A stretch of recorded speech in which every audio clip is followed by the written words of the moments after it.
Hey everybody, you're watching KTAL News Now. I'm your host, Anthony Mocklin. I hope you guys had a fantastic 4th of July weekend.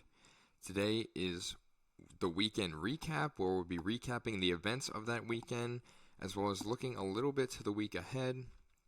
Now, I'm sure most of you have heard by now that the flooding incident in Texas claimed the lives of over 80 people over the weekend. And this flooding was caused by torrential rains that created this wall of water that basically destroyed everything in its path. The source of the flooding was from the Guadalupe River, which rose to an incredible 26 feet in just the span of an hour, which is extremely scary. Like I said, it left 80 victims dead, unfortunately, and dozens are still missing. These victims were primarily swept in the raging current from the flooding, and unfortunately, officials say that the death toll will only continue to climb as of this morning. Over 50 of those victims resided in Kerr County, where NBC's Jay Gray has the latest. Like the floodwaters tearing apart the Texas Hill Country, the rescue and recovery effort here is relentless. That is where our energy, our resources, and our attention are directed. Nothing is more important than bringing comfort and clarity to those who are waiting and grieving. Hundreds of first responders working around the clock, going into the 4th straight day now. The Department of Public Safety is offering any and every resource that we have to help with those searches, whether it be boat teams, rescue, divers, helicopters, drone operators, drones. High-profile military vehicles, thermal and night vision technology, crews combing the strike zone on foot, others on horseback. This team uncovering the body of a young victim in the debris. We decided we should look in that spot a little bit more before we went back down, and that's when we found it. We covered her with a towel. At least 80 are dead. Dozens still missing, including a group of young girls and their counselor from Camp Mystic. I think while it was going on, I kind of felt like a sense of numbness. 13-year-old Stella Thompson escaped. She and a group of fellow campers led out by the National Guard through debris, overturned vehicles, camp gear and clothes littering the trees, rescue divers in the water. Saying it out loud is making me realize what actually happened and how bad it actually is. A realization so many in Central Texas are struggling with right now. As you can see, it's a very unfortunate situation. Our thoughts and prayers go out to all of the victims, and may the rest of them continue to be found safely. In the meantime, the Shreveport Fire Department is sending their own help to rescue efforts after Shreveport Fire Chief Clarence Reese Jr. confirmed that they were sending firefighters to aid with the recovery efforts. Here's what the fire chief had to say. Members from Texas, our neighbors, they were requesting some assistance for the floods that's happening around Kerr County in Texas. They have multiple people that are still missing, and also at some fatalities as well. We're doing an EMAC along with Louisiana Task Force 3, and we are partnering up with Louisiana Task Force 2, just coming out of Baton Rouge. We're going to partner up together, create one big team to go in there and lend some assistance to these guys. They're asking for swiftwater technicians, and so our guys are certified and trained in this level. We're taking 2 boats, a motor, swiftwater gear, and 4 members from Louisiana Task Force 3 to team up with Louisiana Task Force 2 to go and assist the best way we can. We're there for whatever they need. Whatever they ask for us, we'll do that. They're in need of assistance, they need help, and we're here to help. That's what first responders do. We go and we assist wherever means we can. And so we're made up, Louisiana Task Force 3 is made up of not only Shreveport Fire Department, but we have area fire districts, KTAL 1, KTAL 3, KTAL 4, Bossier Parish, and Bossier Fire Department as well that we're made up of. But we'll go and assist the best way we can. It's very difficult, but we're here to assist whenever we can. Those members from Texas, those task force from Texas came and assist us in Louisiana, so we're here to lend a lending hand. So we're going to do the best what we can to go in and support and assist those in need. You encounter those who are in need. There's so much disaster you'll see, whether it be from a tornado or a hurricane, or whatever the case may be, high winds, flood areas, you prepare for the worst. You prepare for the worst. We slept in tents, we slept in outside on cots, whatever the case may be, but we're there to help. We're there to utilize and give our assistance the best way we can. Sticking with Texas and also nationwide, another notable news story was that Donald Trump's Big Beautiful Bill passed in both the House and the Senate and was signed into law on July 4th. Because of this, an East Texas food bank is worried about the cuts that will come to them, as they fear that more people will rely on their food bank after cuts to programs like SNAP and things of that nature. The previous cuts already forced the food bank to work with less, and as East Texas faces food insecurity at higher rates than the state average already, cuts to the SNAP program will force more to come for help. They're a single mom, they have kids at home, they're a senior who no longer can work, they're a veteran who may not qualify now because they're not at the right age anymore. And so that's the people that we typically see that are on SNAP that are also coming to us for food, because SNAP provides $6 per day per person. It's always been supplemental. The food bank is now exploring partnerships with healthcare providers. They want to make sure everyone is fed, but they might now have to rely on the generosity of Texans to help with that increased need for aid. And prior to a very patriotic 4th of July weekend, a group of people here in Shreveport got to show their patriotism by becoming United States citizens last week. 50 people from 23 countries, along with friends and families, gathered at the Strand Theater to be sworn in as citizens of the United States, but the Strand was honored by the city for 100 years of performances prior to the citizenship ceremony.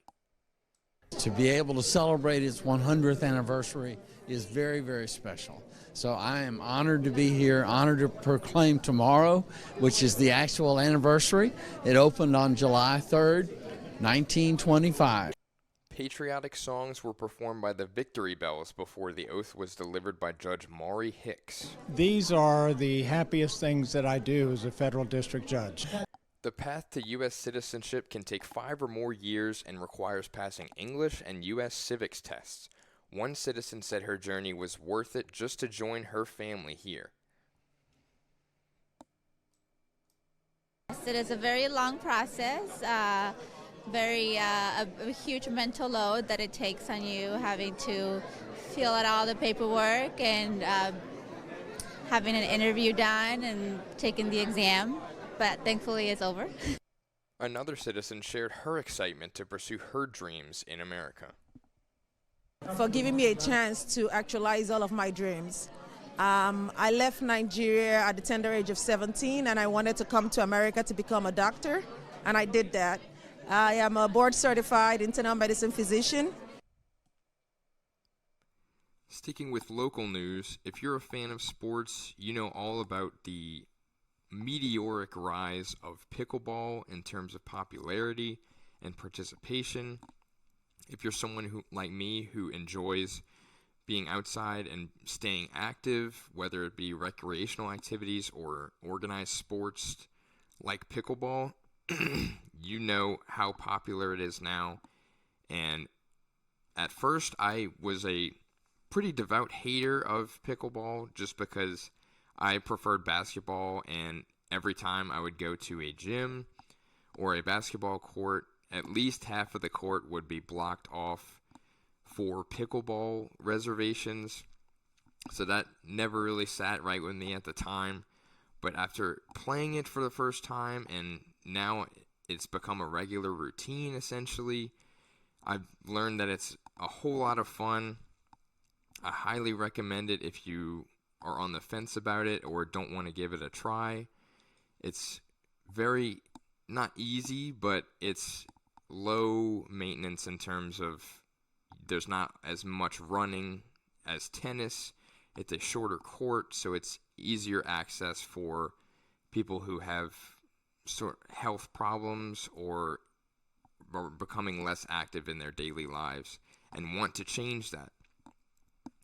And the Shreveport-Bossier region might be feeding into that pickleball frenzy in the near future after the KTAL Commission held a meeting last week where commissioners were slated to vote on a $10 million investment to build a brand new pickleball court behind the Lash Family YMCA on Ellerby Road in Shreveport. The Shreveport-Bossier Tourism Bureau met with the National Pickleball Association to assess the site where the court would be built. They highlighted the economic benefits it would bring to the region that would potentially feature regional tournaments. Those in favor of the new court included moms who want more safe activities for their children, while opponents viewed it as wasteful spending. We live in a world of isolation and inactivity. These are serious concerns, and pickleball offers a solution. It promotes physical wellness, it keeps our people active, and it promotes a platform for building new friendships and forging meaningful connections. As been mentioned, it is the fastest growing sport nationwide. I don't have anything against pickleball. It's fun, it's a growing sport, I'm glad people enjoy it.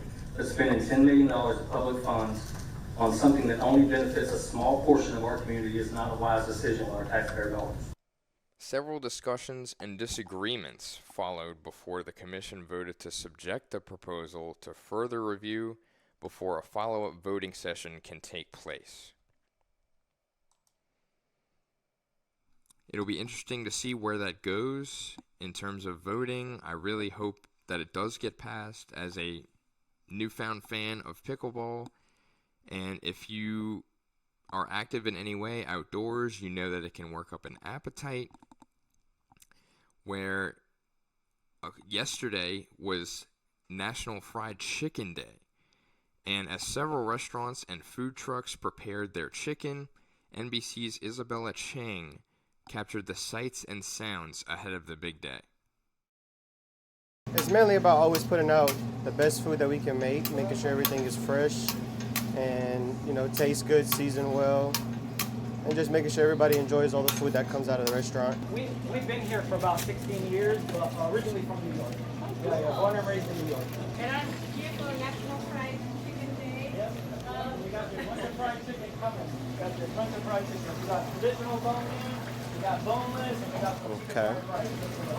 And what does it mean to you to be able to send people, amazing food? Honestly, it's just fun for me. It's not work. Like opening places up and watching them work. The first couple of years is always hard. But once you get past those little speed traps, I guess, or speed bumps, it becomes fun. Yeah, I love that. And what is one of your favorite items here? To be honest, everything I sell here I love. I wouldn't sell it if I didn't love it.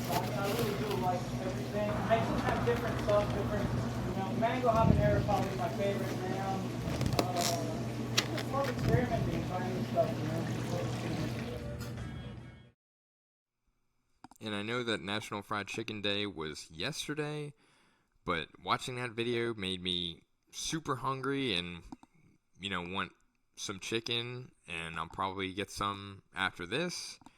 Take a seat, sit back, enjoy it, and then prepare for tomorrow's edition of Tech Tuesday, where we have a very exciting episode of it. You can catch us on KTAL News Now every day, Monday through Friday at 1 p.m.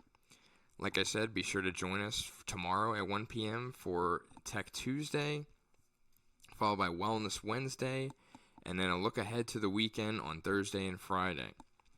If you have any sort of story submissions for me that you would want me to cover or talk about, you can reach out to me directly at amocklin@ktalnews.com. I'd appreciate any feedback or ideas that you might have to make the show as enjoyable as possible for all of our viewers. But for now, I'm Anthony Mocklin, and thank you for joining us.